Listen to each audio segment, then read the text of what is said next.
Бұның білім беру қаражатына бөлінетін республикалық бюджеттен арнайы қаражат бөлінеді. Және бұл қаражат министрлікпен келісілмейді, бірден үкіметпен, өйткені өздерінің қамқоршылық кеңесі шешеді.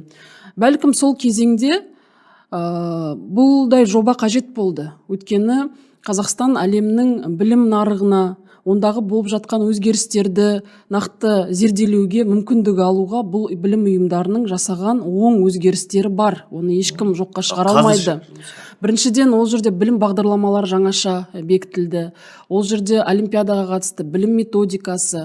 Мына қазіргі айтып жатқан сізбен біздің пәндік кабинет, алған білімді өмірде пайдалану алу парадигмасы, соның бәрі жалпы сол кезеңдегі келген дүниелер. Қазіргі таңда мен қалай ойлаймын? Қазіргі таңда зияткерлік мектептерге жалпы коммуникацияны өзгерту керек.